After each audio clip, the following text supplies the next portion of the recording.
dengan saya Begiska Gianapila di Sasak TV Channel. Kali ini saya akan menceritakan tentang kisah Jaka Tarub.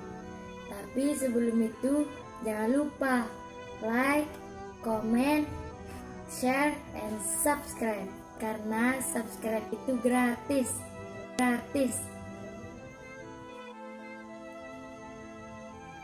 Dahulu kala di desa Tarub tinggallah seorang janda bernama Mbok Randa Tarub. Sejak suaminya meninggal dunia, ia mengangkat seorang bocah laki-laki sebagai anaknya.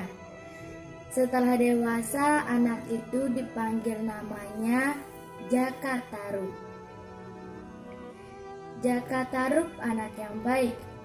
Tangannya ringan melakukan pekerjaan. Setiap hari ia membantu Mbok Randa mengerjakan sawah ladangnya. Dari hasil sawah ladang itulah mereka hidup. Mbok Randa amat mengasihi Jaka Tarub seperti anaknya sendiri. Waktu terus berlalu. Jaka Tarub beranjak dewasa. Wajahnya tampan, tingkah lakunya pun sopan. Banyak gadis yang mendambakan untuk menjadi istrinya. Namun Jaka Tarub belum ingin beristri. Ia ingin berbakti kepada Mbok Randa yang dianggapnya sebagai ibunya sendiri.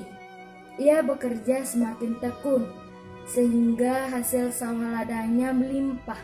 Mbok Randa yang pemurah akan membaginya dengan tetangganya yang kekurangan.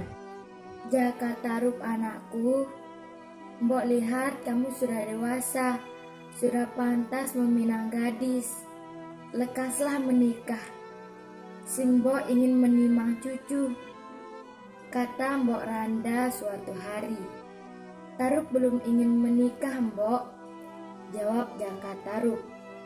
Tapi jika si Mbok tiada kelak, siapa yang akan mengurusmu? Tanya Mbok Randa lagi. Sudahlah Mbok, semoga saja si Mbok berumur panjang, jawab Jaka Tarub singkat. Hari sudah siang, tetapi si Mbok belum bangun. Kadi ngaren, gumam Jaka Tarub suatu pagi. Si Mbok sakit ya? Tanya Jaka Tarub meraba kening si Mbok. Iya Lek, jawab Mbok Randa lemah. Badan si Mbok panas sekali, kata Jaka Tarub cemas. Ia segera mencari daun dadap, serep untuk mengompras si Mbok.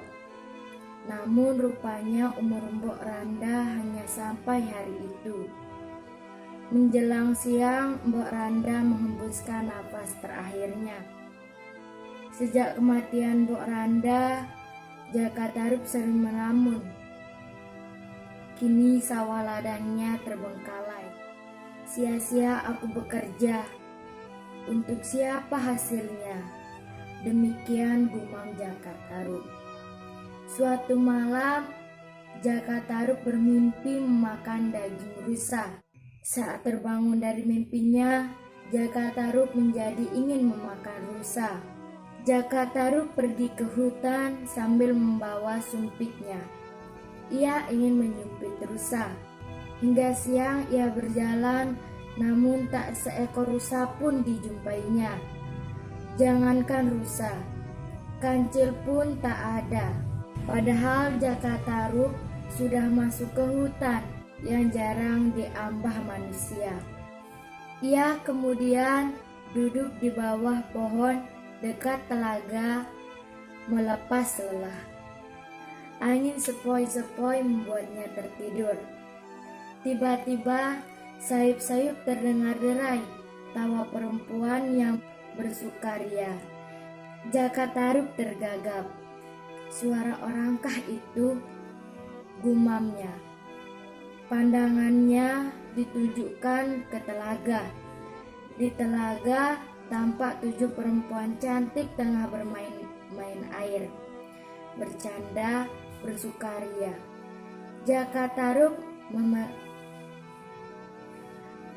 Jaka Tarub menganga melihat kecantikan mereka.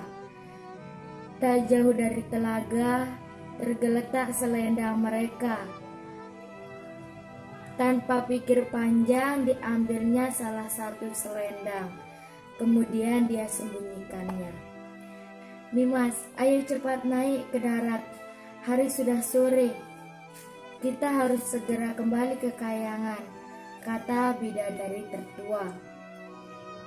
Bidadari yang lain pun naik ke darat.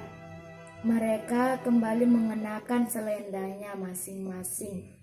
Namun, salah satu bidadari itu tak menemukan selendangnya. "Kakang Mbok, selendangku tidak ada," katanya. Keenam kakaknya turut membantu mencarinya.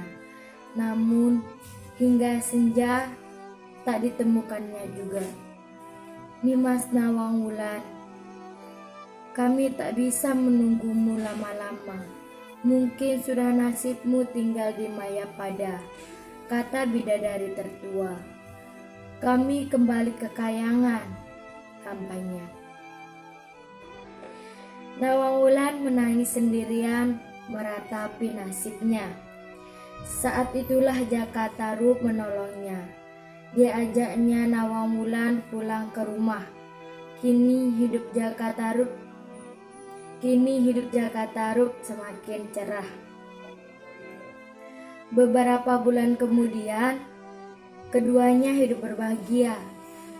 Tak lama kemudian Nawangwulan melahirkan Nawangsih, anak mereka. Pada suatu hari, Nawangwulan berpesan kepada Jaka Tarub, "Kakang, aku sedang memasak nasi. Tolong jagakan apinya. Aku hendak ke kali. Tapi jangan dibuka tutup kukusan itu," pinta Nawangwulan. Sepeninggal istrinya, Jaka Tarub penasaran dengan larangan istrinya. Maka dibukanya kukusan itu. Setangkai padi tampak berada di dalam kukusan itu. Pantas padi di lumbung tak pernah habis. Rupanya istriku dapat memasak setangkai padi menjadi nasi satu kukusan penuh, gumamnya. Saat Nawangwulan pulang, ia membuka tutup kukusan. Setangkai padi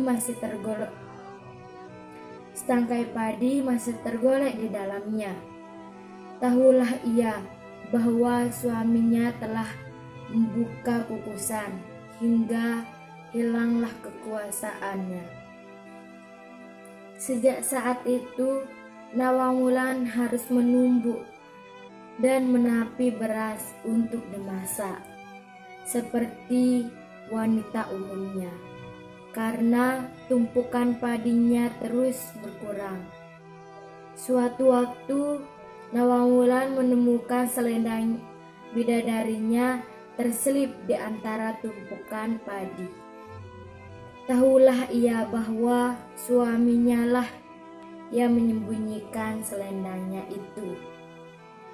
Dengan segera dipakainya selendang itu dan pergi menemui suaminya. "Kakang, aku harus kembali ke Kahyangan. Jagalah Nawangsih. Buatkan dangau di sekitar rumah. Setiap malam letakkan Nawangsih di sana. Aku akan datang menyusuinya. Namun Kakang janganlah mendekat," kata Nawangwulan. Kemudian terbang menuju Kahyangan. Jaka Tarub memenuhi pesan istrinya. Ia buat dangau di dekat rumahnya. Setiap malam ia memandangi anaknya bermain-main dengan ibunya. Setelah Nawangsih tertidur, Nawangwulan kembali ke Kahyangan. Demikian hal itu terjadi berulang-ulang hingga Nawangsih besar. Walaupun demikian, Jaka Tarub dan Nawangsih merasa Nawangwulan selalu menjaga di sekitarnya. Di saat keduanya mengalami kesulitan, bantuan akan datang tiba-tiba. Konon itu adalah bantuan dari Nawang Wulan. Sekian cerita Jakarta Ruk, mudah-mudahan bisa bermanfaat bagi teman-teman. Assalamualaikum warahmatullahi wabarakatuh.